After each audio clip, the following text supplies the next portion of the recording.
I want to thank everybody who's been tuning in to Tales from the Jails. Everyone knows that jail is a serious matter. Us here at Tales from the Jails, we are offering something special to anyone who is currently in prison, on their way to prison, and actually those who are returning from prison. We are offering consultation to anyone who's threatened with prison, in prison, and like I said, and who are coming home from prison. We have Zoom consultations to help you with your prison bid. For those who are going to prison, don't know about prison, don't know what to expect, don't know if it's going to be, all these horror stories you hear, all these things. We tell you what exactly to expect. We give you consultation on how to deal with these difficulties of prison. It could be through Zoom, it can be in person, where we talk to you in person.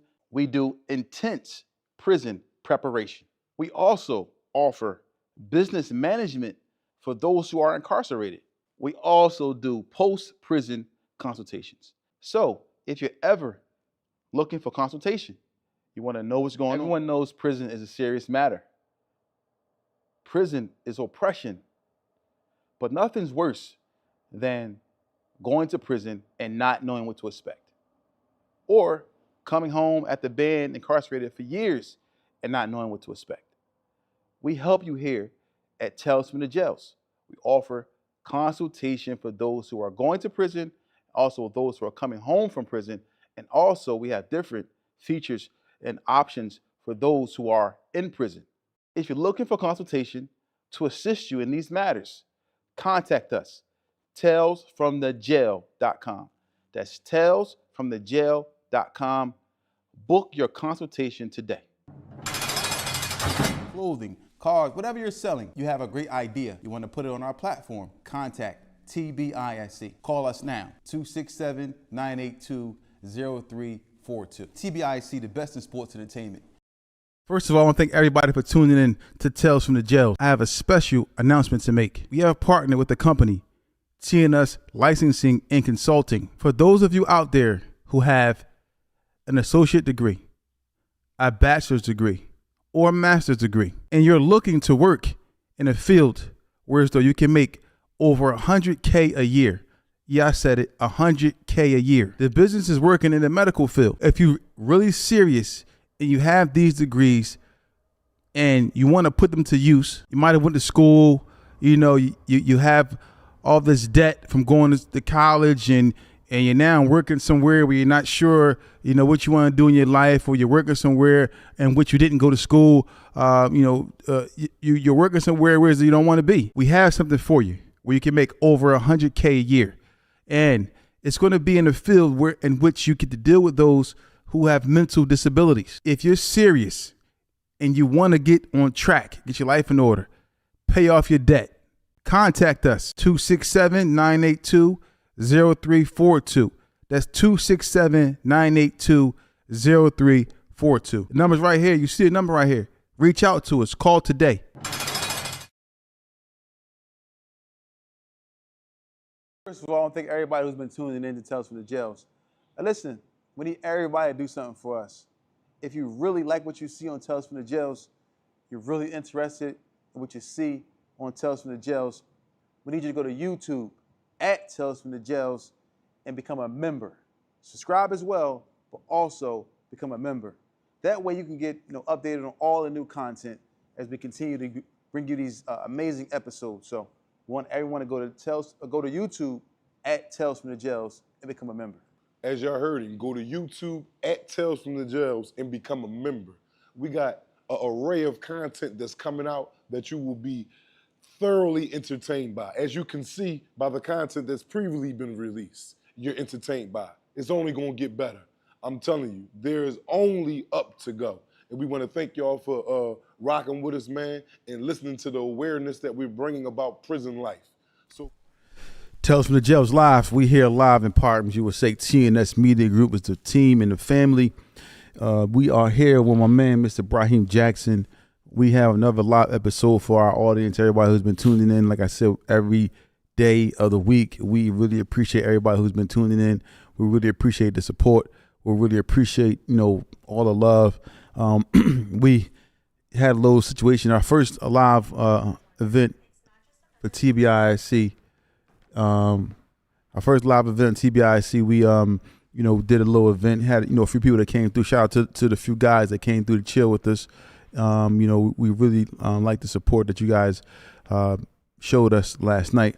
But Mr. Jackson, what's going on? We shooting live. You texting? What's up? What we got going on? I'm texting to the fam, the audience. Yeah, so 24 of them up here waiting for us. Thank you guys. Support, subscribe, become a member, help us stay out of court. Exactly.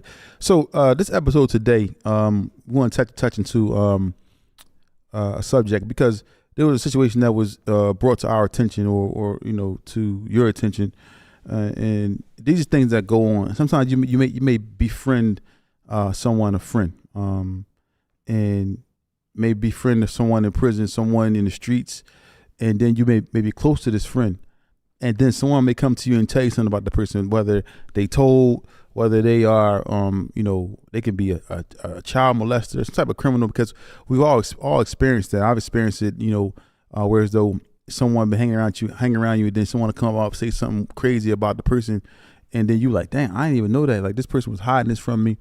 And you may have had your children around them, or you may, he may have been around your family, whatever, and then you find out that this person isn't who he is, or you may be just riding with this person. This person can be a snitch or so forth and so on. And these things happen.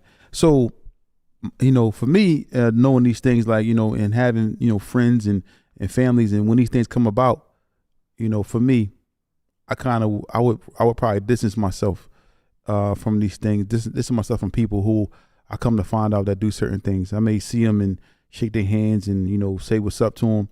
But deep down in the back of my mind, I look at you like you harmed a child, or you told, or you did a certain thing to, someone that I didn't agree with.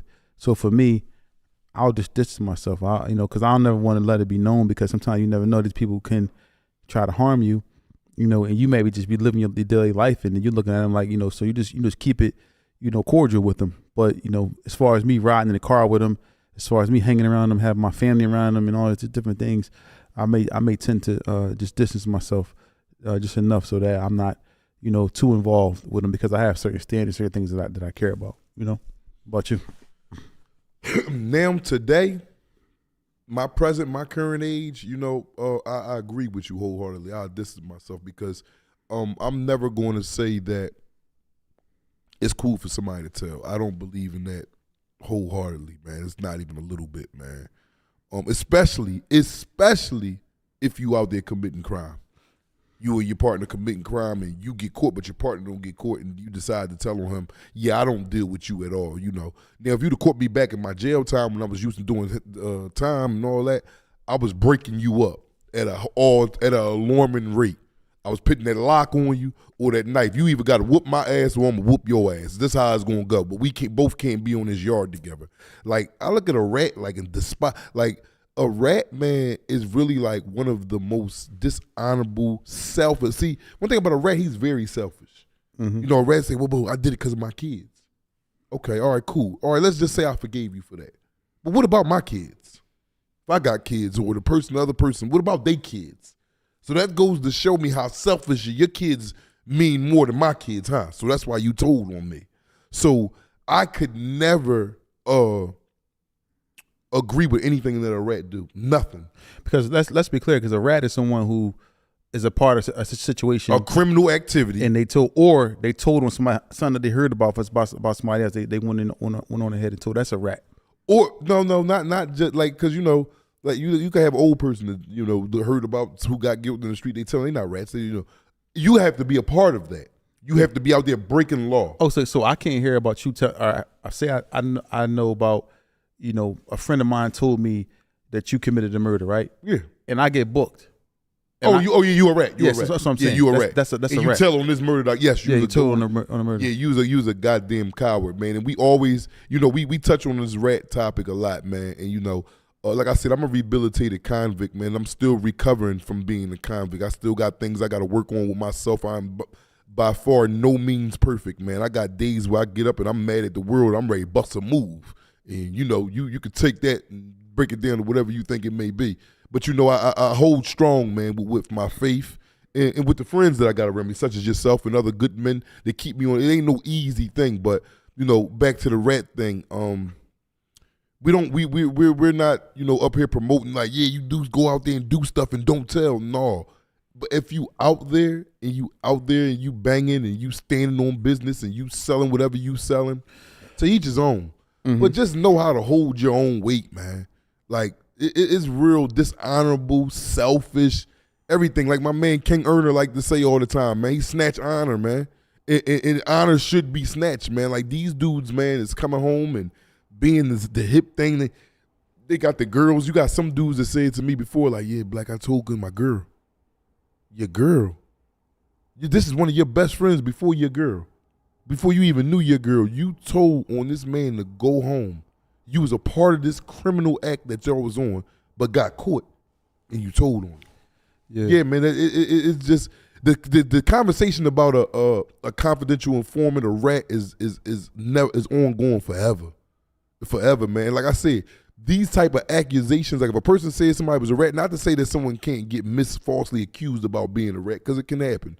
But 9 times out of 10, if a person saying somebody a rat and a couple of people, that man is sold on somebody, man. Yeah. That just don't get placed on anybody by accident. Ever do it do.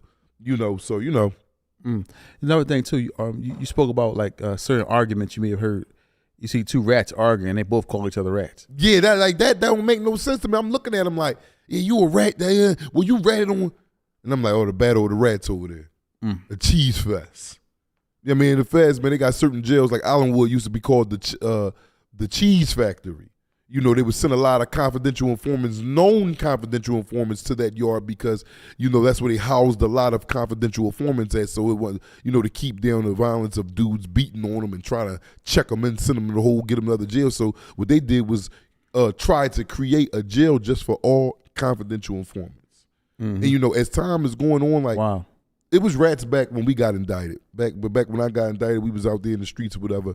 But it wasn't rats like it is now. Like it's like a badge of honor, man. They got a saying, they got a couple sayings in the feds, man. Rats do. And dudes would be like, yeah, if you'd have told when I told you to rule when I ruled. You know what I'm saying? Why do 10 when you can tell on a friend? And I be seeing these dudes just walk around saying these sayings like with bravado, with their chest poked out. And I'm like, this is what the game is coming to. This is what all this is coming to. Like, if you out there, man, and you still out there getting you a couple bucks and that's what you got to do, I'm not promoting you to do that, but get your bucks and get out the way, man, and stop it. It got to be an end game in this because there is, I mean, when I say end game in this, meaning an exit for you, because there is definitely an end game. You go in that jail, man. It's better off being dead than in jail, man. It's not cute no more, man. Like the jails, listen, nowadays, man, you got dudes in jails that hang together, man, 8, 9 rats, man, and they checking in dudes that didn't tell. They sliding up on dudes that didn't tell, like, damn, what's up, boy, you ain't tell? Oh, yeah, you can't walk this yard no more. Where the fuck they do that at? What prison is this? Shit, they was doing it at a couple of them, couple prisons. The rats that get all on the yard, a bunch of them, and just because you a rat don't mean you can't fight. I know a lot of dudes that told and bust your ass if you playing with them. You go tell him, man, you got to go at him correct. And when I say correct, meaning with that lock and sock or that knife or that hot water with that baby on it. Because I know some rats that'll beat 2, 3 niggas up at one time. Just because you choose to told, it's just that was just a weakness and a deficient in your character. Mm-hmm. But that don't take away if you know how to get money or if you know how to fight or if you know how to bust a gun. That don't take away from that. Because you still know how to do all that very well. You know what I'm saying? So, So hold on, these type of rats who are tough, right? Right. And or they willing to fight even though they told. Yeah. These guys are left on the yard. Yes. Nobody don't take them out the yard. They know he told. Nobody. I'm saying like they will have attempts, but I'm saying if they get to a situation, a yard to where as though it's more to them than the regular niggas that didn't tell, they walking around with their chests out. But I have been around a few niggas, man. Even the Philly car, we had a couple incidents where it came out on certain dudes, and I'm not gonna get in all that. And names saying they know who they is, and they know if they listening, they know the story. And dudes have told, but be as though they had a big name, and they had a big heart, and they're rumble and all that, and dudes are just keeping it brushed under the rug. Mm-hmm. But that's not cool. That's not cool under no way, form, or fashion. Like I just can't stand for it. But I became to the age to where as though if you told, man. That was back in my earlier, days of doing time, and I was mad at the world. I was mad. I was told on. I was mad. I was sitting with 420 months. I just was out my goddamn mind. So, with age came wisdom. I saw something today on AR Ab. Shout out to AR Ab. He mentioned like a certain person, but in particular, like basically told him, gave like profit statements Right. on him. Right. And he was saying that when you incarcerated, they give you the actual discovery, whatever it is, on CD. On CD. Yeah, They give it to you on CD. Yeah. And he was saying that whenever a proper statement or somebody tell that the DA or whatever or try to come back and get all the CDs back from you, all the information on it to try to hide the fact that somebody told. Yeah. Is that's just something that's still going on today? Or is Yes, that's going on at an alarming rate. The feds got it to where though now that you can't even have your paperwork because they know dudes is checking paperwork. Like before, when you came in the feds, you'll get a PSI. That means a pre-sentence investigation report. Mm-hmm. So that PSI is a person coming to see you before you go get sentenced. If you was found guilty, you know what I'm saying, of whatever you did or took a deal or told, they still got to come see you to prepare this report for the judge. Again, that's PSI, pre-sentence investigation report. And in the PSI is everything. If you cooperated, they give you a downward departure. And you used to have this paperwork with you. Like they'll send it to you in the mail at the jail. So you had it on deck. So you could go to dudes like, yo, here go my paperwork right here. Now they didn't cut that all out. When that comes in, legal mail, because it comes in legal mail. It's not regular mail like pictures and somebody wrote you a letter. No, this is coming from like a lawyer firm or a DA firm. So the guards know what that is when it comes. So it gets handed out separately. So now they keep the mail. They'll just bring you to the back and go over your joint.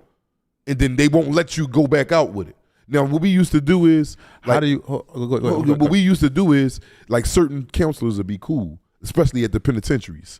And I say if I came on the yard and dudes already been at the jail, a dude would go to the counselor and be like, listen, because the counselors and guards know how the jail is ran. They know rats is getting checked in. They know dudes got to show their paperwork, and they know the policy that they're putting out, not giving dudes their paperwork no more. So they'll let you come to the back, like, because they got like a little back, like a little office part that you got to get let back there because this is where they work at, the staffs and all that. Yeah. So they'll let you come to the back, and then they'll let you bring someone to read it over. Yeah. So I like say after it's on you going back there, the guard letting me come back there with you, or the counselor letting me come back there with you, and they give you your paperwork, and I just read it with you. So then when I come back out to the men, I'm like, yeah, I read everything straight with Tawfiq. Yeah, he ain't got no 5K1. He ain't, got down with departures. He ain't do nothing. He cool. But this is how this is what they implement in the system. Like they don't give you your paperwork. So describe people who don't know a 5K1 is what? A 5K1 is a motion for a downward departure because a guy gave substantial evidence in aiding in a conviction of a case. And shout out to Mr. Sandman. We gonna get to you, bro. We see you. We definitely gonna get you. So don't worry. We gonna get you first on the list. Now, as far as how I feel about ratting and snitching and telling whatever you want, whatever the case may be, how I feel about it, I feel the same way. I feel like it's dishonorable. Like like our guy always say, it's dishonorable to tell, especially if you are a part of the organization. Yeah. You were involved. If you were involved, you go down with the ship. You don't start telling because now you telling just to get freedom. And now you were dishonorable to your guys. Y'all was rolling together. Y'all was in this together. If y'all was in it together, now you decide to snitch and tell and go on ahead and send everybody to jail while you walk around free. That's the problem. That's the reason why so many men in jail now. If everybody just was quiet and kept their mouth shut and took their punishment or their beating without snitching, the cops wouldn't have no type of cases really. The cases is only built off of rats. You're telling. You know what I'm saying? So for me, I don't agree with telling that at all. I don't agree with it at all. It's a terrible thing because it's just a snowball effect that just gets many men in prison. The prison sentence will stop with you. Just sit there, take your time. Okay, y'all got me. Whatever. What we gonna do? And again, we're not promoting to go out there and break law and do crimes to where though you may get caught and then telling you not to tell. No. But if you're in this, which is a fact, it's a lot of people that's out here doing what they do. We're just voices of reason that know a little bit of something and trying to tell you a little bit of something. Whether you know it or not, for the person that tell, you'll make out a little bit better because just because you tell don't mean they be jerking you. They tell you, yeah, we gonna take you facing 20 years, but we gonna give you 5. You go tell and still end up with that dub. Now you looking stupid. You got mud on your name and you doing your whole sentence. They not on your side. Them people is not on your side. One of them people is the police. Just stay out of it, man. Get a job. Like me, I've been in trouble all my life. Haven't told not one time. Haven't laid up with a boy not one time. These are the things you got to navigate through if you choose to break law and, you know, do whatever you do to go to jail. And, you know, like I said, I don't promote none of it, but it's a fact. A lot of people is going to go. A lot of people that don't watch the show, a lot of people that watch the show, you know, I don't know what nobody is doing. All I'm trying to do is bring alarming awareness to you. That's it. Yo, is it a situation where you saw, what was the situation that you can speak about that you saw a snitch and it was unexpected that he told, like somebody that was cool with you that he told, and it was like unexpected to hear that. What happened now? Say that again. Like, if you can describe like to the audience, maybe like a time, a story, or something that you had, where you witnessed or experienced somebody telling that you didn't expect to tell. Oh shit! Well, it's so many of them. They did get just, you know, a lot of things. I got a lot of prison stories, but I got to sit down and think about it for a while because it get mumbled and jumbled, and then it get lost in the mind Rolodex of time. You know, but one per se, like a person, like I had a lot of instances, like dudes, you be like, you'll find out years later. They be walking around unknown to you that this dude is hot. You know, like a lot of things is going on. You know what I'm saying? So you know, and by that going on, like a dude will be on the yard with you 4 or 5 years. And then somebody come up with the proper, adequate, you know, paperwork or whatever that you might have overlooked, and you be like, well, damn. Like, I got a friend. Well, he's not my friend anymore. The guy you know about, I don't want to say no names. Friend of the shop and all that. You know what I mean? It crushed me when we found out he told. This was my friend. He was the imam on the yard. This was a good, and he still, you know, he did what he did. You know, he ain't tell on me, and I'm not saying that that's a excuse for me to mess with him. You know, we got cordial respect for each other. I respect him as a man, and when we came to him about it, once the gig was up, he didn't lie. He said, "Damn, man, you know I was facing this, right?" And we were like, "Yeah." He like, "You see, I got significant time underneath that, right? What you think I did?" And I'm like, "Well, damn." But I'm just like, "Well, damn. But why you just ain't tell me from the drive where you could give me a choice if I want to mess with you or not?" You ain't check him in? No, he was the imam, so it was kind of difficult to do that. A lot of brothers loved him, you know, not just from the city, but from other cities, and you know, and it was what it was. So so what happened? He just stayed on the state. Everybody knew he told, and people still. Yeah, and you know, just the Philly dudes just got backed up off of him. You know, the other dudes that was Muslim from different parts of the city, you know, they didn't really, because he got a good era where he was a good imam, he got a good character.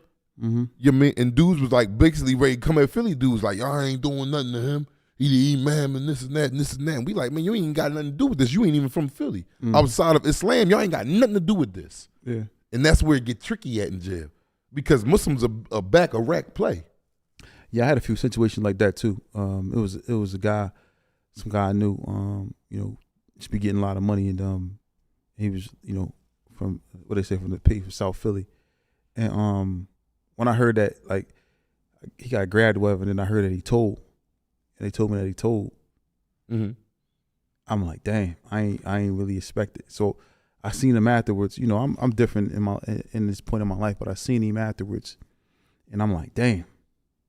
I'm looking at him, you know, talking to him, and I know that he told. So for me, I'm like, you know, he know I know he told. But just the relationship wasn't like it was like, you know, like whenever I see him, I'm smiling. He's smiling like, "What's up?" But he knew I knew. But I just met him on a business reason. I'm sorry, and we was talking businesses about a particular business, and then, but I'm looking at him. I'm like, damn, this is my man, and he got locked up, and he ended up telling on some guys, get some guys some major tick, but he came home, and I'm like, damn, but I just can't, you know, I can't bring myself, you know, to really like bang him, like shunning him all the way out. No. I don't contact him no more. But before I just talked to him all the time, and you know, but I found out that he told, And does he know you too? See, but most of them, he know. Most of them Everybody know the understand it. cat's They out the get bag. it. They get it. They be like, damn, all right, I know what I did. I'm dishonorable. That's a bad name to have, man. I can only imagine how they feel. You go from being, looked up upon and looked up to and to a piece of shit. When you tell, man, you become the worst thing in the world. You worse than, you and a pedophile are running neck and neck. And you and a pedophile are running neck and neck. Like I say, a homosexual gets more respect than you in jail. And also, I seen that too, like a person that came out that was like I don't want to say a pedophile, but had did some strange things to a child, but nobody really knew about it. And then it like came out, and it just was like wow. When I heard about it, it was like wow, and everybody just like it was like damn. Like some saying people ain't know it, so it was like, so then when it came out that person did it, and this person was like a person that looked at as being honorable, and then seeing that and hearing about that, maybe like just take 1,000 steps back. Like dang, I couldn't really be the same person with that person no more. Right. Because I'm like, dang, you harmed the kid. Like you really did that, and it just came out, and it was like whoa, like so. These things happen, all the time, and then it's just, something that we just can't hide from, we can't duck from, because this stuff is going on in society. People have illnesses mentally, and sometimes people are just doing crime for the moment. They just want to be a part of it because it's going good. And a lot of times, these people already have it in their mind. They're gonna tell before they even No, get they locked don't. up. No. Sometimes they do.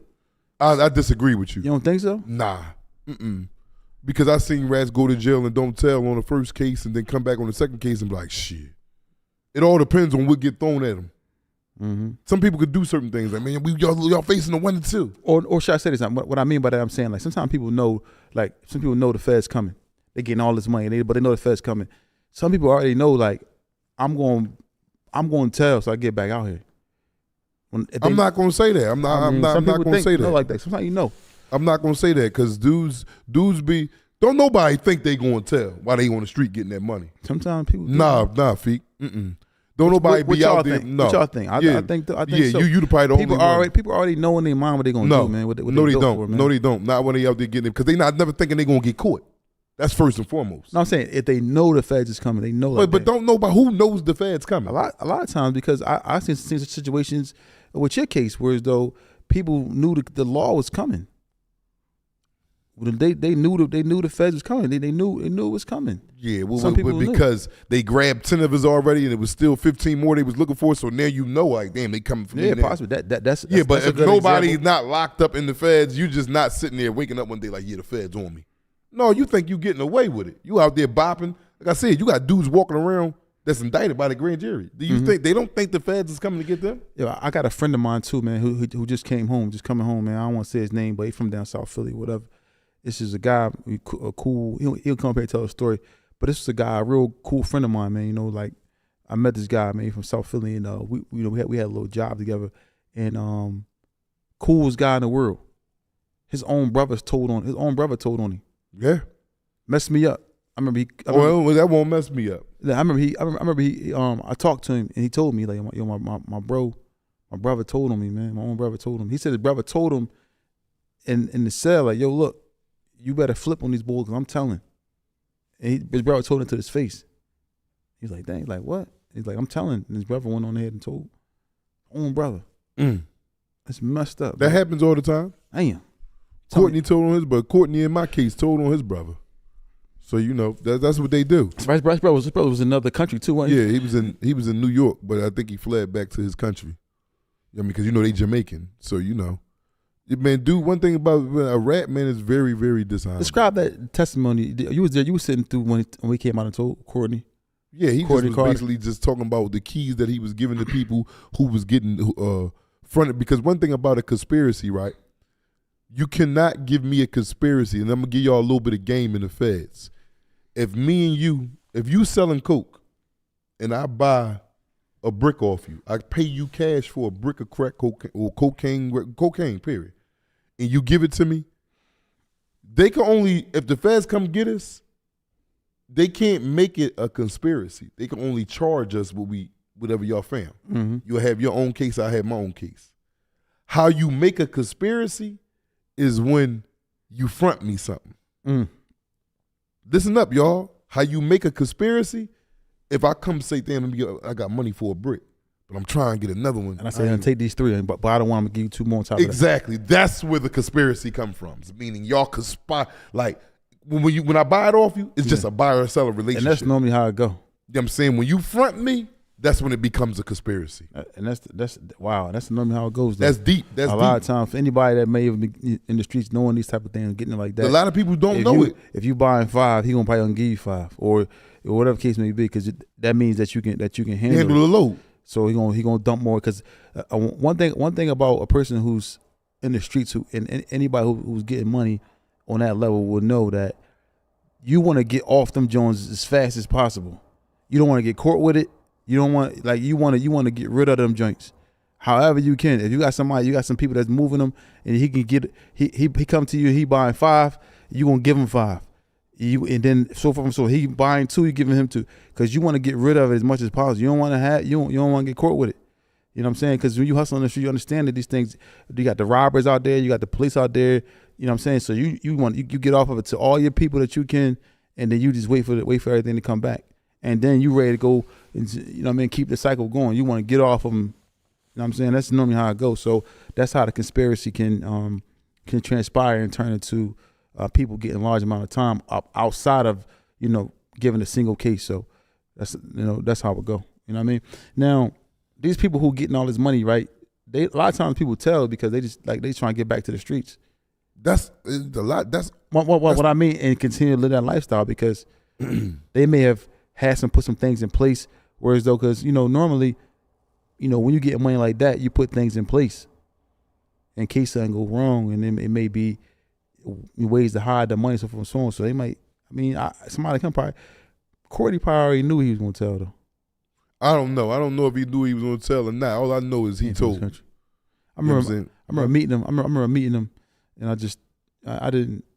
He didn't like. He gave me like he was just he talked too much. You know what I mean? It's just an endless cycle, man. Like, this joint is just like, it's gonna go on forever. It's gonna go on forever as long as there's drugs out here, as long as there's guns out here to sell, weed, whatever the case may be. People is going, and then it's only gonna get worse. Like, because all integrity is going out the door, man. I remember when I was growing up, man. I never wanted to do nothing to nobody. Never did nothing to me. Like, the integrity is out the door now, man. Out the door. Like, we was just talking about it the other day, man. Like, these little youngins come up, they could shoot your grandma by accident and then be bragging about that. Like, yeah, we ain't catch you, but we smoking on your grandma. Like, that was a no-no. Like, you can, walking with your grandma could save your life that day with me. Like, damn, lucky he with his grandma or his mom. Like the kid who the integrity is gone, man. The kid who I believe the kid who killed supposedly had killed Gilly's son. They retaliated. Somebody, whoever it was, retaliated on him while he was with his mom or something like that, I believe. Like, they didn't even wait till he was like walking with his mom and they got him. Yeah. So to say, I don't know how true it is, but I did hear that. It's like he walking with his mom. So as a parent, you got to see something like that. Your kid getting. I know we got on topic a little bit, but it's just like the honorability of people now is like, we gonna get you however we can get you. Whereas though back then when we was coming up, people had a little bit more honor, and we knew not to tell. Let me ask you a question. You think the streets is dead as far as going out there selling some dope and robbing and all that? What you mean, like selling coke? Yeah, like just selling coke, just selling whatever you selling. You think the game is? You think you can get out, whether it's pills, perks, whatever? You think you could get out there and still make you some good money and get away with it? No, because that's something I've never seen. I've never seen too many people that won or were successful at that, as far as being successful and making a lot of money and really get out. That's all. Like, the chances is very, very slim of getting out. I don't even think it's 1%. There's a 1% chance that you gonna get out of there without losing your life or doing some type of time. It's just really it's chances are very, very slim, because everybody is basically watching you. You start getting money now, and now you want to keep. I'm gonna sell 10 more joints. I'm gonna sell 1,000 more. I'm selling 1,000 more pills. And I'm done. Because the money 9 out of 10 is basically spent, or or you have to take losses. So these things keep you in the game. Losses, more bills. Somebody need this. Somebody need that. You might have made an investment that needs more money. So now automatically you stuck in it. Mm-hmm. So I'm saying, so you can't really just buck the system, because you 10 toes in it now, and the devil gonna make things happen. He gonna get locked up. You gotta pay his bill. This gonna happen. You got this over here going on. You gotta spend this. Something always happening. So now you gotta keep hustling. You gotta keep hustling. You can't stop. You know what I'm saying? And if you try to stop, you're gonna look up like, damn, I used to be able to buy this and buy that, and you're not gonna think about stopping, because now everything's coming at you fast. That's how the devil gets you. You get in that game, you start making some money, you're like, dude, I got this, and then you look up. You look up now, you still accumulating more bills. Now your lifestyle changed, more and more stuff. So now you're just getting deeper and deeper and deeper in it. So it ain't no getting out of it. Nah, unless something traumatic happened, whereas though it can make you like, no, I can't do this no more, whatever case may be, like you said, or the cops take you out of it. Somebody take you off. You know what I'm saying? But normally it's hard to stop when especially if you're good at what you do and you're making money, it's really hard to stop. You know what I'm saying? It's very difficult to stop doing it. It's not easy at all.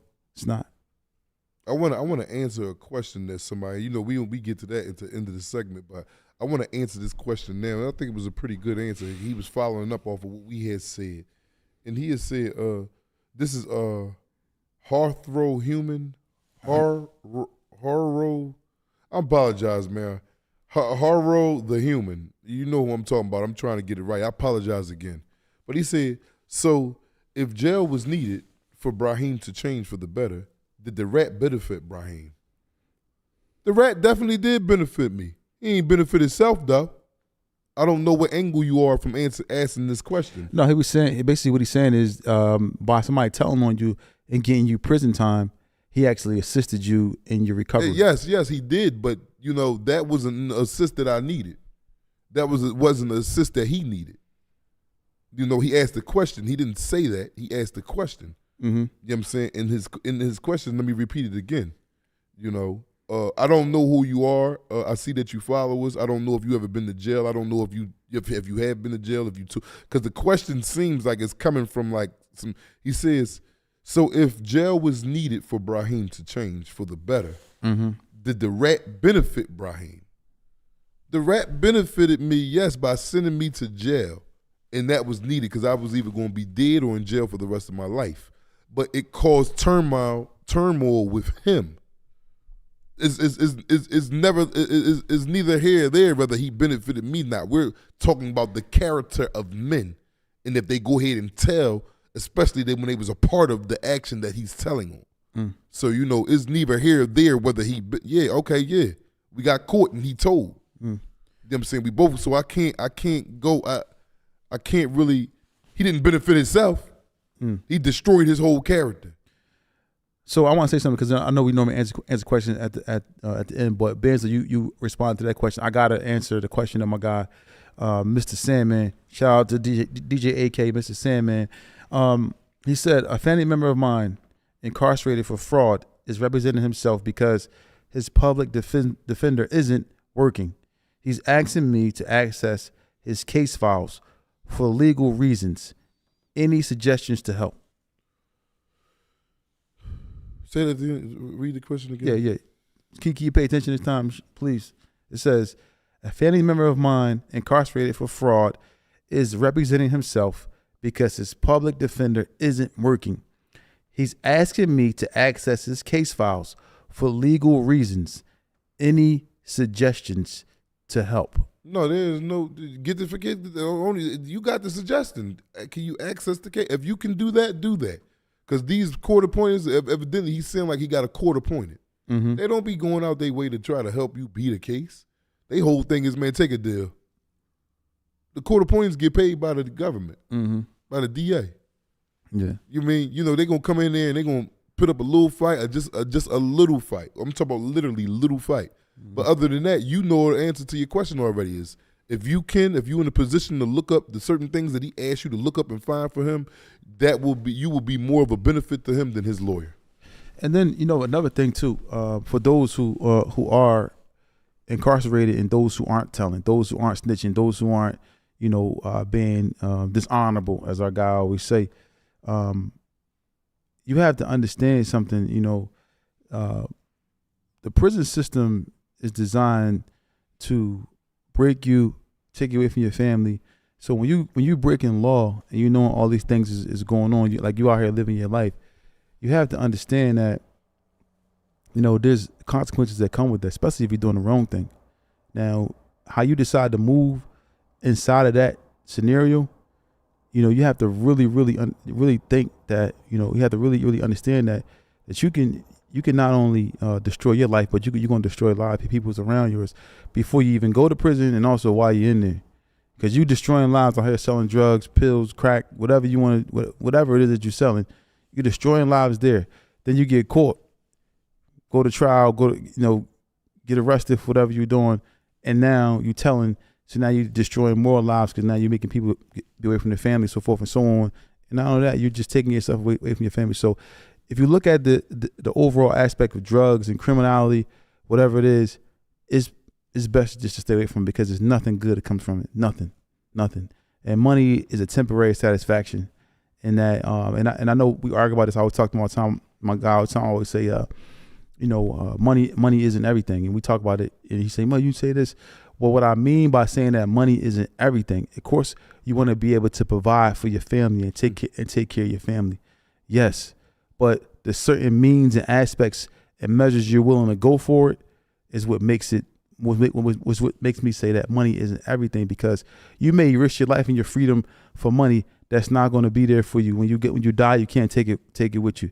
When you go to jail, somebody else is going to spend it. When you die, somebody else is going to spend it.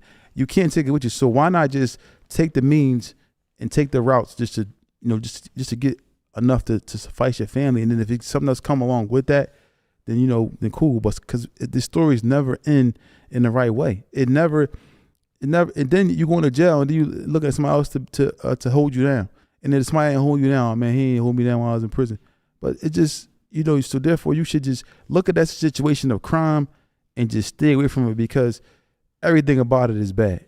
Everything about it is bad. Now, go out and get your money, man, because you can make money. You can make way more money than you can make in the streets doing the right thing too. There's ways in legal aspects that allow you to make money. It may take a little longer, maybe a bit of a challenge sometimes in learning how to do it. But once you figure it out, sky's the limit. Because everything about the streets and committing crime, it's just temporary satisfaction. You will end up losing in the end, in my opinion.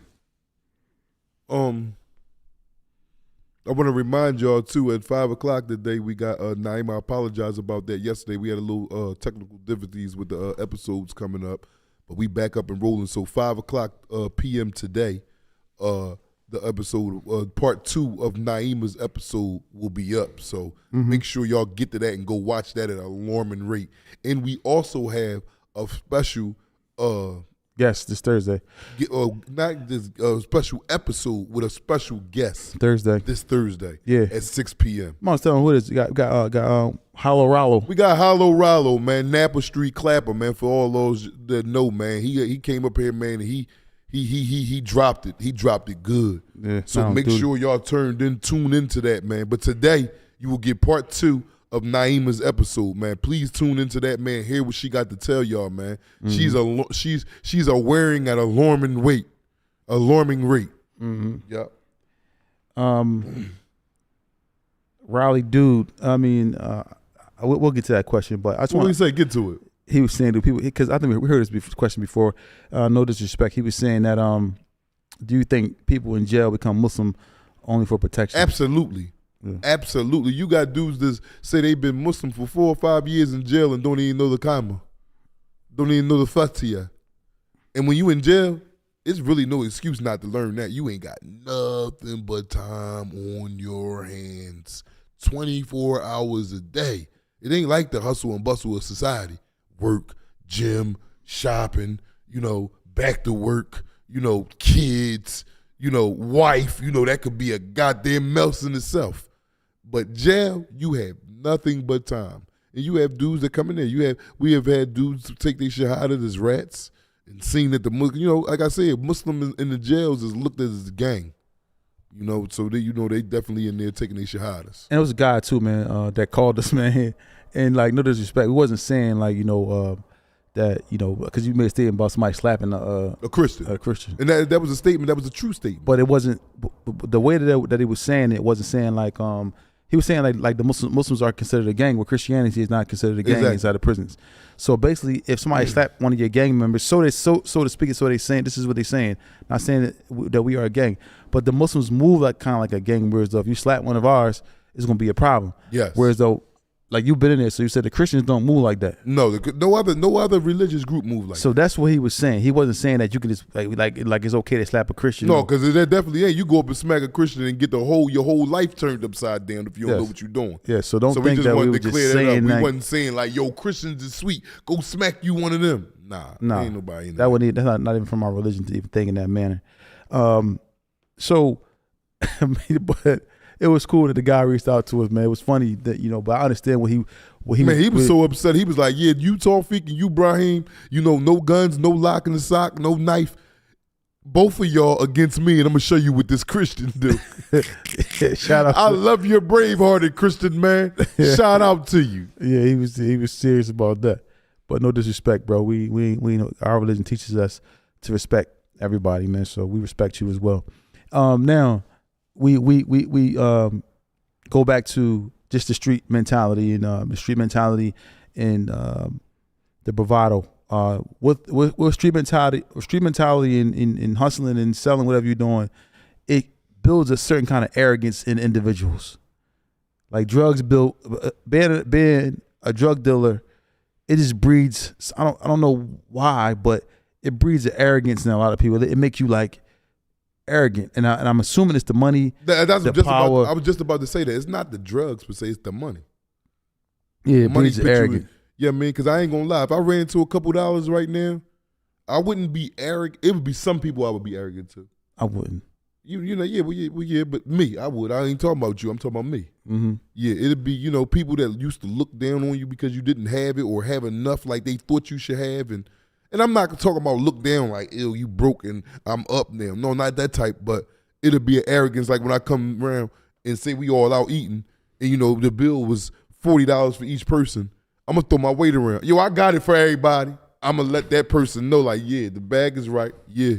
But that type of arrogance. We argue about this all the time. And I tell them that, being humble, it says a lot more than just, doing stuff like that. Because now it just look like now people can see that you're trying to, flex your muscles, whatever, your financial muscle, I should say. Yes. So, and that's what I'm trying to get out there. But that's not a good idea. I didn't say it was. Because now what I'm saying is to you, like when you do stuff like that, it makes the hate even more. That's cool. You can and people might try to harm you. You never know. Well, I'm have you harmed. Yeah. So it's good. And then it's gonna be a harm that I'm gonna have to go ahead and take a chance at. But I wanted to. I want to answer Taylor Durnin joint real fast. He said every man who takes a plea actually snitches on themselves. Thoughts? Yes. You told on yourself. You know. That's taking accountability. I wouldn't say this too. Telling is when you tell on somebody else. If I got caught with a gun and they said, instead of me fighting the case, which I just recently did while I did a violation, and I say, yeah, Your Honor, that's mine. Yes, I told on myself. I didn't put the blame on nobody else. I took accountability, responsibility for my own actions. That's not snitching. But listen, it can be snitching too, though. If it's other people in the case with you, you say, you know what? Hey, you raise your hand there. We guilty. I mean, well, I'm guilty. I did it. So now we all in the case together. For one gun? No, I'm talking about for drugs. We all in the case. Say me and you indicted, right? Yeah. We got a case. It's a case just me and you. We're facing all these charges. Yeah. All the same charges. Yeah. On the same indictment. Right. And then you say, yeah, it's mine. I mean, I did it. What you saying? I did. And I'm like, no, we should fight this. And you're like, no, I'm gonna raise my hand and take. All right, but that's what you did. But you snitching though. No, I'm not. How? You basically saying that we guilty. No, you're not. No, you're not. I'm not saying we guilty. I said I did that. I said whatever y'all charging me with and said I did. But doesn't that weaken my case? No, That don't weaken your case. And we on it together? Out. No. You can't come up here for spreading no falseness. Okay, I'm just asking the question. No, hell no. How the hell me and you on a drug case and you go in there and say, but if first we ready to take it to trial, then you say, yeah, Your Honor, I mean, whatever y'all charging me with, I did it. All right, well, he did it, Your Honor. That's who did it. I ain't did nothing. No, they charge us. We both. They say we. I don't care how many times you try to reword Okay, it. that's the question. No, you keep saying no, but it's still the same thing. Right. No, that's not snitching. No, you took accountability on yourself. Snitches is when you involve other people into the criminal acts that you done did. Okay. Or tell on they criminal acts when you got caught with it. That's snitching. Okay. That's taking accountability when you go in there and cop out and tell on yourself. All right. So that's I'm accountability. saying, There's a difference between accountability and snitching. Okay. So on your trial, on your case, if somebody else, if one of your co-Ds said, "Listen, I'm guilty," that didn't affect your case. No. Okay. All right. No, not at all. How? That man said, yeah, I'm guilty of whatever y'all charging us with. Yeah, I did it. All right, yeah, he did it like he said. I'm fighting it because I ain't do it. He ain't telling me. Okay.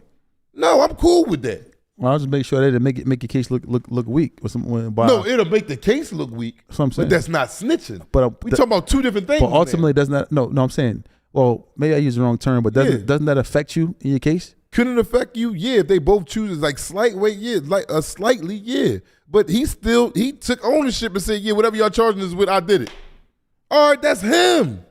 I ain't do it. He said, yeah, y'all got your man. Let me go.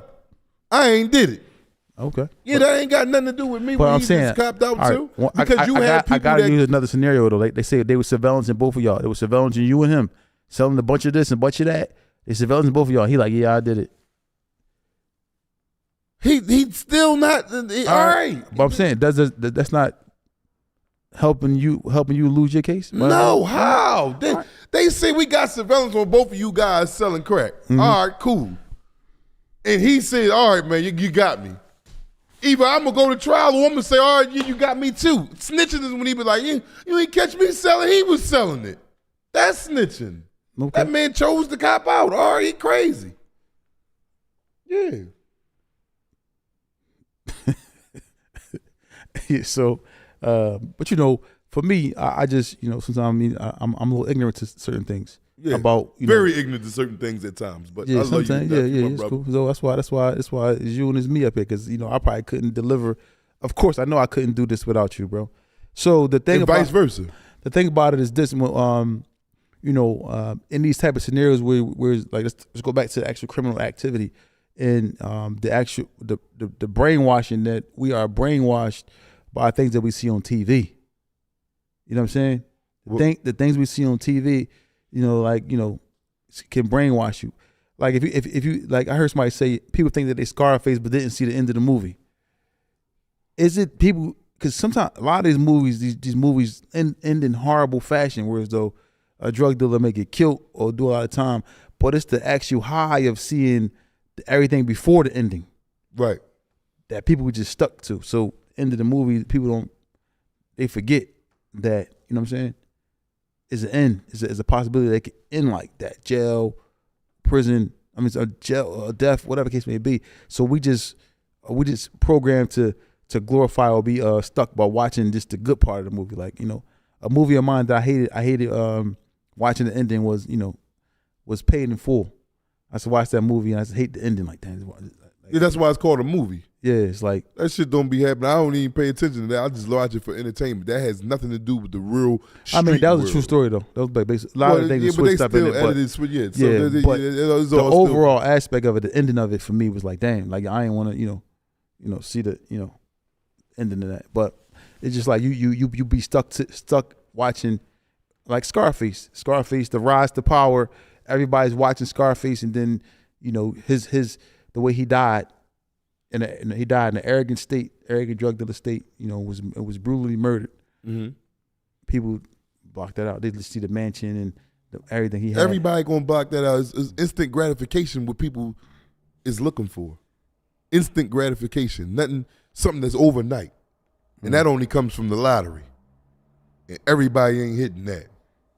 Mm-hmm. You know what I'm saying? So So somebody said, so Gunner, the boy Gunner, I think he pled out and said that he was in a gang. He said that, I'm assuming, I don't know, but from what I saw, I could be wrong, and if I'm wrong, please correct me. I saw that he said that he pleaded out, and he said YSL? He said it was a gang. Well, yeah, he telling. If he giving up that type of information because They asked him, is it YSL a gang? He said yes. oh yeah, he's telling. He's telling. He's saying why because I'd have been like, yeah, I don't know about all that, but whatever y'all charged me for, I did it. So yeah, But you're giving up information now. You're building their case. his deal probably was predicated on him saying, Regardless of what his deal was yeah. predicated. If he started talking like that in that manner, he told. He's not only saying he's taking it. We gonna get right to the meat and potatoes. We ain't even got to keep conversating about it. If that man went in there and he started agreeing with them and they asked him, well, so we're saying all four of y'all is YSL, but we say that's a gang. That's a gang? Yes. Yeah, he telling. Yo, and another thing too, you see a lot of these people. It's crazy how all of a sudden we're getting all these interrogation room videotapes. They like just getting released out here to the public. That's like not a coincidence. What? That you see so many of these interrogation room tapes of these so-called rappers and people of power, whoever they, it's just showing them telling of so many allegations. They show like the interrogation and them giving statements or incriminating themselves.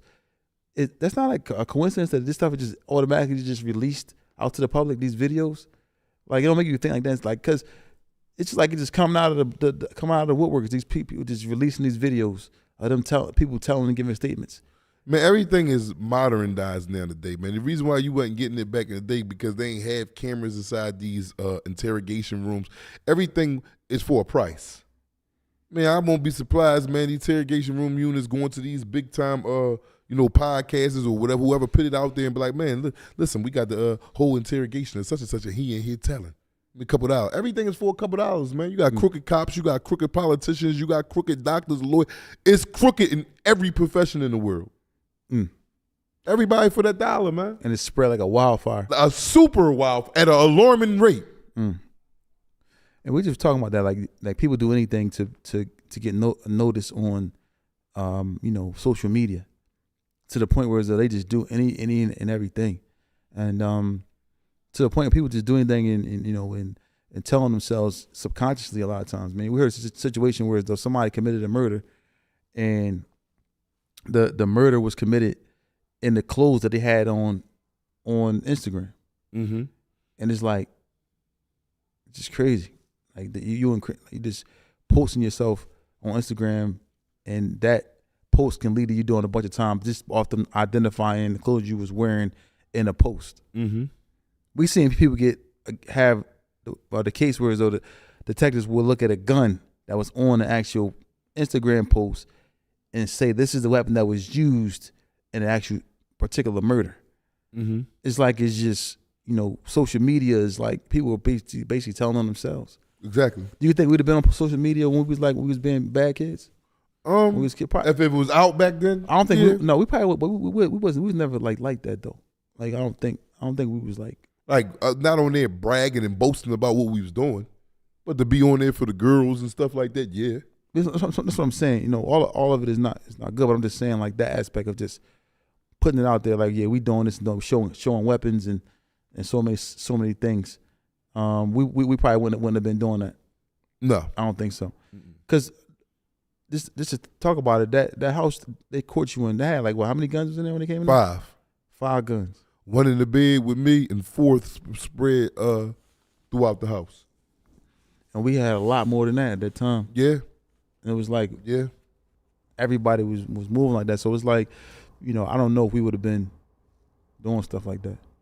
What, putting it up on the gram and all that? Yeah. I know for a fact we wouldn't have been doing that. Yeah. We wasn't never into being, we was boisterous with the girls and all that, but when you loud and want everybody to know your business, we wouldn't have been doing that. Not to say we the best crew, but we just wasn't on that type of time. And I'm not saying if you on that type of time, you out of pocket or anything of that nature. We just wasn't on that type of time. I mean, one time I was around the way. I told you a story the other day. You couldn't even believe it. We was around the way, and some of the guys you got indicted with, we was running away, and then I had somebody around there with me, and one of the guys pulled up at that time, and the person was like, "Yo, why they around here? Like, you know they be doing this and doing that and doing these different things." I'm like,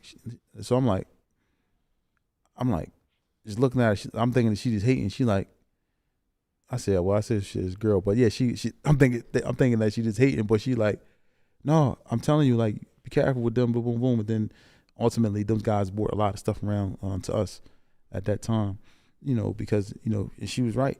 She was right. Boys, they wasn't right at the time. So social media and its effects is causing people to be out of their minds, and also causing people to be arrested at an alarming rate, doing a bunch of time. People are getting killed from dropping their location. We saw somewhere though was a guy, he was on live talking. He looked to the left or something, and then you heard the shots going on. Yeah. Oh, this is just a horse. Like if people can't see it, man, the proof is in the pudding, man. It ain't like that. What we up here is talking about is like stuff that's like, wow, shocking to y'all. It's really there. It's easy. All you gotta do is open your eyes if you can see, and you're gonna see it. It's like ABC, man. This is not geometry, trigonometry, none of that. This shit is ABC, 1, 2, 3, man. It is easy, man. It is easy. And even I'm gonna go 4 hours on the lip, and I don't promote it, and I don't condone it. But even if you getting some money, you can do that in a manner. I'm talking about illegally, to where as though because everybody want to be seen. They posting on the gram, yo, we got the yerkies. They posting the weed. This is you're asking the cops, please come put them shackles on me. I ain't never seen that, but it is what it is. Time changing, you got to change with the times. That's just it. And it's like now, clout chasing or people trying to be seen so much. The showing off, people who show off just to not knowing that it's gonna be detrimental for them, because the feds is just downloading all the information. And then another thing too, the cops, as soon as somebody get locked up, they subpoena they pass codes and everything today, and they Gmails and all that, all of their social media, and then they get all that stuff in Google, Instagram, whatever these companies are going to give them access to everything that they need. So all your messages, all your stuff that you do on these phones is going to be documented, and they're going to play it back in court. As Howell Rallo said, you see a lot of times, he said that they played a song that he did in court. And you see a lot of times with the rappers, they play the song and they try to say this song implicates them into this murder. Mm-hmm. And they may have a friend or somebody close to them that's saying, look, that lyric right there, that mean that he talking about when we did this, we did so forth and so on. Mm-hmm. So that's why I fear for Lil Durk a little bit, man. I feel like, I want to see him free, but the chances of him not getting no time with the feds is real slim. But it's real slim, man. They gonna get him on something. Hopefully they don't. I'm not over here, trying to say that he gonna get booked or none of that. I want freedom men, man. We all make mistakes, man. Yeah. Hopefully Durk learn from it, but Durk, man, to believe that he's not gonna get any time is far fetched, especially with the feds. It's very far fetched with the feds. To believe that he's not gonna serve any amount of time. He can have all the money in the world, man. The feds don't give a flying fuck about none of that, man. They is like, what's up? Mm-hmm. The only thing they respect is you cooperating and telling them something and help further or better their case. That's the only thing they respect. And Durk, I don't see Durk telling. So I look at his case and I look at it and like I said, I want to see him come home. But the feds, like I said, they throw so much at him, at anybody who they grab, that it's you see once they got you, they're going to get you on something, which is going to ultimately lead to you doing some type of time. Yeah, something. So we can look up here and we can say we wanted the best for Lil Durk, but it's so many charges that something has to stick, something. But hopefully he'll get out, and shout out to Abdul Haq, his father, and Lil Durk is a good guy, man. He's a real cool guy from what I hear, from his family, his friends, his dad, so forth and so on. So probably would want to see him come home. It's just that the case just seems like is a chance he's not going to come out scot-free without some type of blemish. You know what I mean? Mm-hmm. Now, We want to take some more questions here, so everybody get their questions together. So we want to answer some questions for y'all today, man. See what we got. Shout out to Scarfo. Shout out to Scarfo, man. And shout out to Sim. He said he was watching the game with us last night. And don't forget to listen to TBIC, the best in sports entertainment. We just trying to get that page up and running, man. We talk about sports, man. We give our opinion. As you know, sports is very opinionated, and we just give our opinion. And we appreciate everybody want to support us, man. And shout out to Alignment Rate for dropping that donation for us, man. We appreciate that. He just asked me a question too. He said, I meant to say Black, but Black, have you ever met someone that you believe deserved to be in jail forever? I met 1,000 people like that. 1,000. Remember I told you before in an earlier segment that we was having that jail was made for people, and you know, I get it. I get why it was there, you know, to keep people in line and make people, you know, see the wrong in what they did. But when you got these child molesters, when you got these these men that kill, you know, his woman because she went out and she may have cheated. But a woman to kill a man because he cheated. Oh, that too. Okay. That too, vice versa. Okay. Like them is the dregs of society. These psychopaths is running around just murdering. Like, yeah, man. Jail is meant for them type of individuals, man. Like, damn, come on, man. Like, you out here acting crazy as hell, man. We not like, even animals don't even conduct themselves, and we call ourselves human beings. One thing about a male dog, you never see a male dog go up and put his dick in another male dog and hump him. But they call them animals. But us as humans, you know, you see that go on, and I'm not saying nothing wrong with it. Yeah, I am. You There's know, something wrong with that. I don't agree with y'all, but you know, to each his own. Because there's a lot of people that watches our audience. You know what I mean? understand. So, you know, I get that too. So, you know, it is what it is. It's Adam and Eve, not Adam and Steve, right? No, Adam and Eve, not Adam and Steve. Well, you know, that's a hell of a joke. Yeah. So, but you know, it's just, you know, the mental aspect.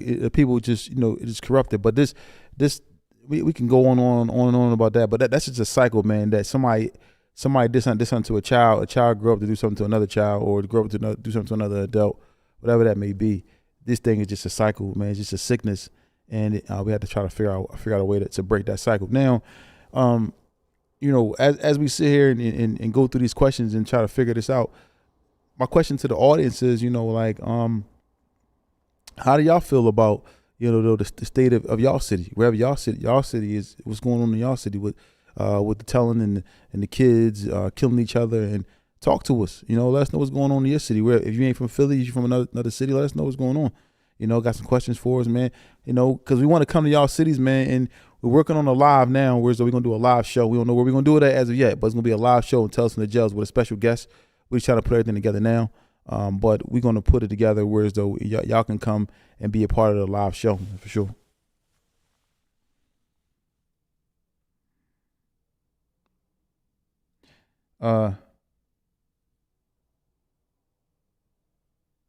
It says Mikkel Tapler. You see that? Yeah. Okay. You want to skip that one?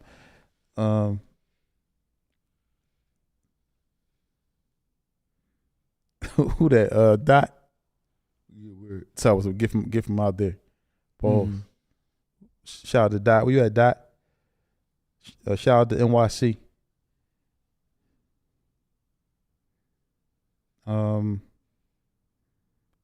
Toronto. Whoa, wow. What's going on in Toronto? Is Toronto like, you know, is it Toronto like it is in Philly? Yo, what's up, Patriot Fire? Is Toronto like that? It's like what? What's going on in Toronto? Well, he just said. Jesus, he said Toronto. He just said something about Toronto. I'm just saying where he from. That's where he from. That's what I'm saying. He's from Toronto. So what's going on? What's going on in Toronto? You know. Somebody said how you feel about the dudes that shot LGP I don't feel no type of way about them, man. I just know that they in for a long, long, long journey. A very harsh journey, a very eye-opener journey. It is what it is. For me, I think that I feel bad for Kwa, and also I feel bad for them, you know, because that's 3 lives lost. That's 3 young African American men that's lost, even if it was Caucasian American, Native American, whatever, Mexicans, whoever. If I see that happen, I look at it as that's 3 young men that's lives is lost. One of them has been murdered, and the other 2 are going to never be seen again, possibly on the streets again, or for a long time. They're going to give them so much time because it's almost like you got a robbery and a murder. So you see these things, and you feel just bad because these young boys they haven't even lived life. You know what I'm saying? Yeah. Haven't even lived life. OG app, while they come on. So you see this stuff, man, and it's like it's heartbreaking. Cause I got a 19-year-old son. That was OG Ab. That's what I say, OG app. Oh, you said OG Ab. Oh, I said OG. I thought I said OG app. I'm sorry. I said OG app. Yeah. Oh, my bad. Okay, shout out to OG app. Wa alaikum assalam wa rahmatullah. Hey, Jesus. BX. BX love. I love y'all, brothers. Keep going. I stay tuned in. That's right. Listen, we gonna be in New York too, man. We gonna be in New York real soon. We coming up there. We got some people there we want to come up there and see. So we gonna come up there, man. So that's 3 lives lost, Tyler. That's I see you recanted your what's the name, but that's 3 lives lost. 2 through the years away and 1 lost. Yeah, it's all 3 of them done. You see Doc, guys like together. You know what I mean? S. Dot, he got his life together. Cause boy, he used to be stealing out the stores and stuff like that. I remember he put them cookies. No, he ain't do that. S. Dot, shout out to my little cuz. Ray Donovan. Carlos Williams. Yeah, we had Oskino up here. Oskino, got an episode out with Oskino. Gotta check it out. Oskino is actually active right now. You can watch it on Tales from the Jails, man. Right now, the episode with Oskino is out right now. It's real good episode we had with Oskino. Don't forget Hollow Rollo Thursday, 6 p.m. Eastern time. Hollow Rollo, man. He gonna be up here, man, talking real spicy. Man. Or what they say, like my guy say, talking real fly, like got wings on his tongue. You know? At an alarming rate. I like your name right there too, man. I like your hashtag. Thank you, man. I appreciate the support again, man. Say Black. What would jail be if y'all had to sleep outside for years in tents? Boy, if they took the jails and put them outside in tents, it'd be extremely bad. In the snow and the cold weather, people like, nah, I ain't coming back to jail. They say, will Tales from the Jails ever take phone calls? Yeah, yep. We working on the phone now. That's gonna be designated for just people to be on the podcast, man. We're gonna be giving people a certain amount of time. Maybe answer the phone. You'll get 30 seconds to a minute. We can have it out. We can talk. We can interact. All these different things. So that's coming real soon, man. Also, the jail line is gonna be for people in jail too. So y'all can pass it on to your loved ones, your family members, whoever you may know, friends.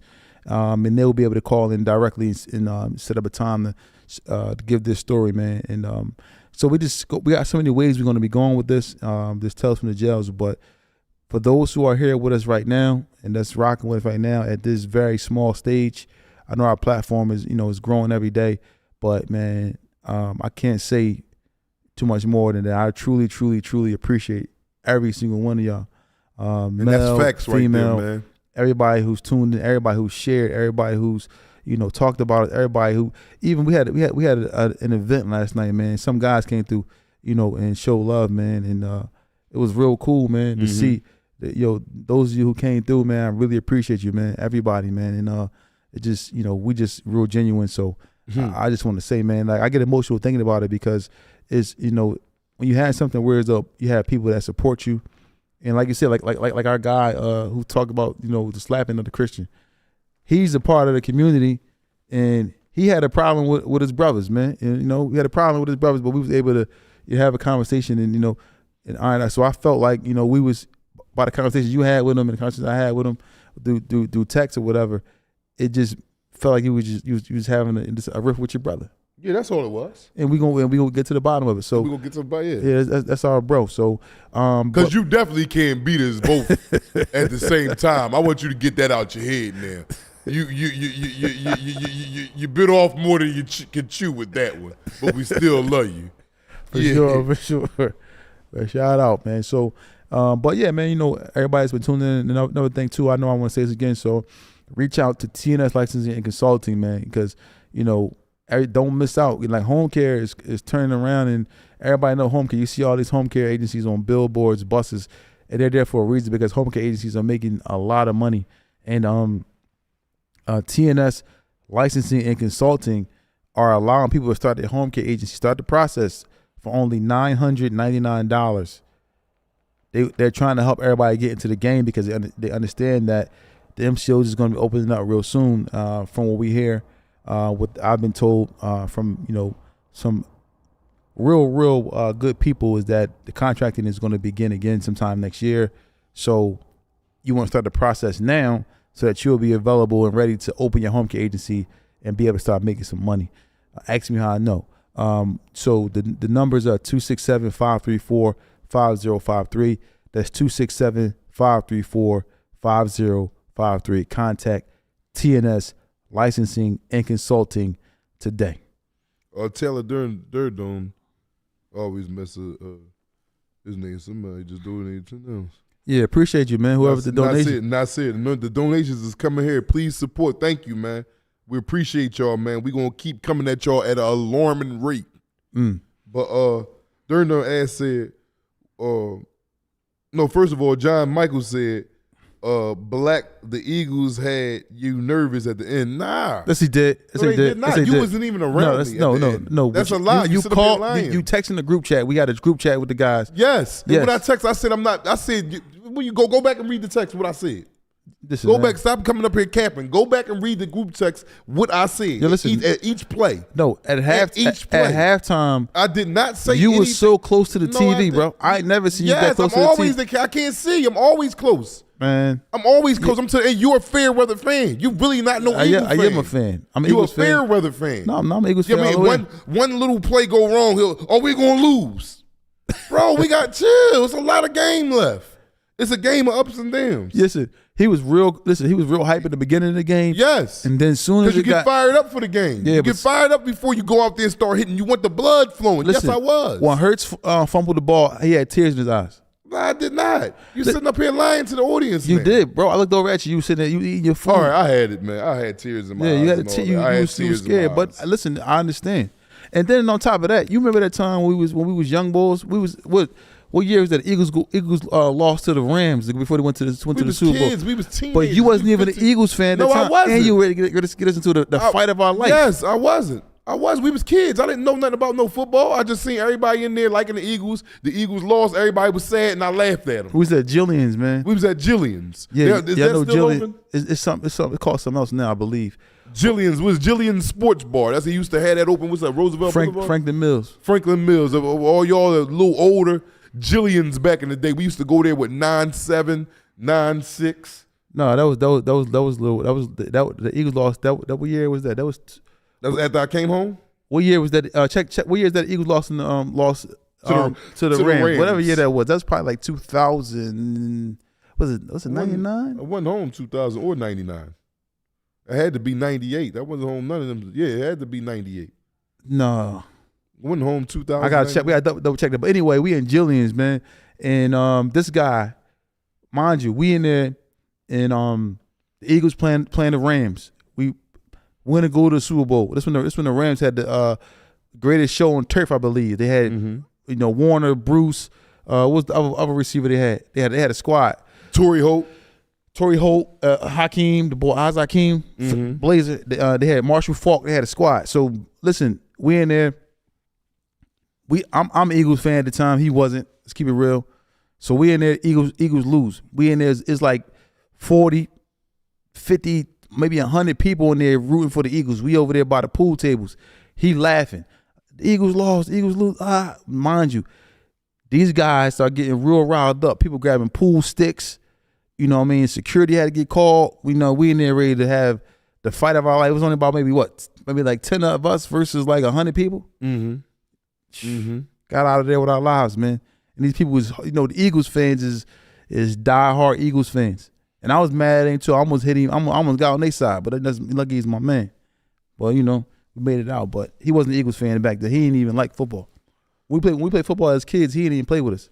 Yeah, sometimes not all. No, the you time. never played with us. Let's get back to some of these questions because we about to wrap this up. Yeah. Tyler Durden, what are your plans for your podcast over the next 3 to 5 years?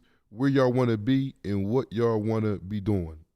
Answer that. For me, next 3 to 5 years, that's a long time, man. You know, we only been doing this about 6 to 8 months, I believe, something around there. It ain't really been that long for us.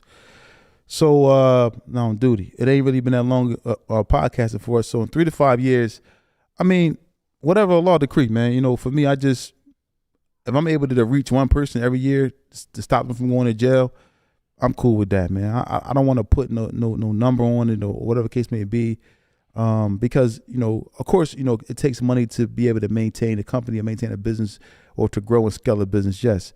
So we want to, you know, of course, you know, be in a position to be able to make money. But the main goal of Tales from the Jails is to spread the awareness. You know what I'm saying? I don't want to say like we ain't trying to make no money. Yes, we have to provide for our families.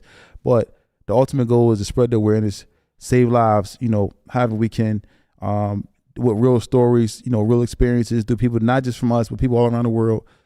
So that's just really what it is for me. If I can just reach some people and help people change their lives and be a good example for the up and coming young guys and women and people that are already, you know, old, whatever the case may be, if I can help them and, you know, and then spread, you know, help them in a way, provide motivation, help them change their lives. That's my goal, really. So what about you, Mr. Jackson? Same thing to everything you said. Same thing. Exactly the same thing. Mirror it. Mm-hmm. Next question. Somebody gave us a shout out. Jesus' son. He said, Braheem, wish you the best. You seem like a sincere, official dude in Feek. I know you a humble dude.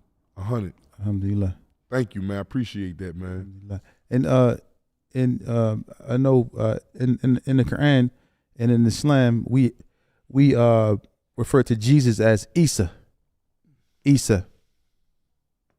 So and I know in Spanish they call him Jesus, but we refer to Jesus as Isa in the Quran and in the Arabic text. Isa is another name for Jesus. Justin Porter said, heavy on the donation tip today. Yeah, alhamdulillah. Help support, we can stay out of court. Heavy on the donation tip. Yeah, so my thing is, another thing I want to say today is that, you know, make sure y'all checking us out on TBISC, the best in sports entertainment, man. We're trying to make sure that we help build that platform up as well, talking about sports, giving our opinions, you know, and excuse me, y'all. Also, make sure that y'all, being good mothers and good fathers, good parents out here, because our kids need us. You know, you gotta pour into your child, man, what you will want for yourself. You know what I'm saying? Meaning, like, you want to pour things into your child, what you want for yourself, so that child can grow and be something, you know, better than what we are. You know what I mean? Don't neglect your children. No, don't neglect the aspect of having a child. Meaning, neglecting them doesn't always mean not taking care of them. Because you can take care of a child, provide them with clothing, and on the outside they look good. They may have the newest coats, newest shoes, but inside what you're pouring into their hearts and their minds may not be something that's going to help them as they grow. So make sure that we all are pouring good things into our children, you know. And then as believers, as from what I believe as a Muslim, you want to pour, have a kid to have a taqwa of Allah subhanahu wa ta'ala, you know, that Allah understands their religion, who their Lord is. They're praying their salats, you know, they're learning these things at a young age, learning who their Lord is, learning what their religion is. You know, you pour these things into your child, man, and you never know, you know, where your child can be when they get older. And even when they get older, you still understand that, you know, you have poured good things into them. So even if they slip, you know what's in their heart. I deal with that now because I have a son that's 19, and even though he goes through his trials and tribulations, for me, I look at him like I know I try my best to pour good things into him, so I don't worry as much. He ain't in the streets out here running around shooting up stuff and so forth and so on.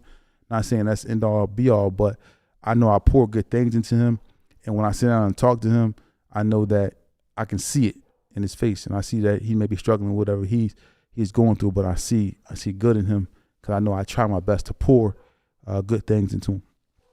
So make sure we just being honorable with our children, you know. And even with your wife or your, you know, whoever, you want to pour good things in them too. You want to be, supportive. You want to be a good father figure. And if a woman has a husband, she wants to be a supportive of her husband and pour good things into him as well. So, keep your cup full of good things. Any more questions in there? So don't forget Naima at 5 p.m. today. Watch Naima part 2. Look, it get real deep with this part 2. It get real deep, man. She go into man. Some of the things that she talk about, you probably never heard a woman say that out and open as far as being the truth. Not in the manner of like it's gonna be vulgar, like we see a lot of times online, this vulgar talk.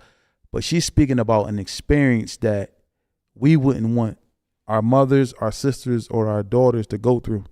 And it's crazy that she went through it. And she is here today to tell her story. She's here to, present her story in front of everybody else. And shout out to Mark. Mark, I ain't forget you, man. I got you. No, I got you, Mark. My guy Mark from Mookbill. That's my guy, man. My old head, my OG. Shout out to Kevin Black too, JBM. That's my guy. And shout out to just any and everybody who watched the show, everybody who's been a part of the process of growing the show, everybody here, TNS Media Group. Also if anybody has a podcast they want to get out there, TNS Media Group, reach out to them on Instagram. They will be able to assist you in getting your podcast going. They've helped us a lot here as well. That's really it, man, with me. Anything else you want to add? No, that's it, man. Go Birds. Go Birds, man. Enjoy this Tuesday night, man. Stay out of jail. Stay free, man. Make the right. And that starts with the decision, the choice. You got the choice. I ain't telling you don't make the wrong choice because you may just get away. To each his own. But it's a better choice always. Always know that. It's a better choice than the one that you thought of first. I'm going to tell you something, right? Let me say this right here. I just want to say this, man, because somebody said this to me the other day. We was talking. It was like, look at selling drugs and then look at a job. I'm talking about a 9-to-5 job. You look at selling drugs. If you look at selling drugs, it comes with so many side effects, like so many bad things. Prison, getting killed, robbed, you know what I'm saying? All types of stuff. From house vandalized. Yeah, like all these things. The hardest job in the world. If you can do that, you can do any 9-to-5 job. And it doesn't come with none of that. This is being a criminal. And look at a 9-to-5. A 9-to-5. What's the hardest part about having a 9-to-5? Having to get up early in the morning or work late at night. You know what I'm saying? Mm-hmm. It's just like, the choice should be easy, man. A 9-to-5 beats a 10 to 20 any day. So shout out to Tawfiq, man, who's over there. My nephew, who's over here falling asleep on the cameras and all that.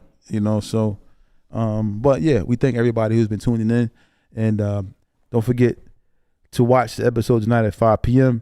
and then 6 p.m. we got Hollow Rollo 6 p.m. on Thursday. Hollow Rollo, North Philly's own Hollow Rollo. He'll be on Tales from the Jails, and we gonna keep it coming for y'all. So we'll see y'all tomorrow on this live. It's Tales from the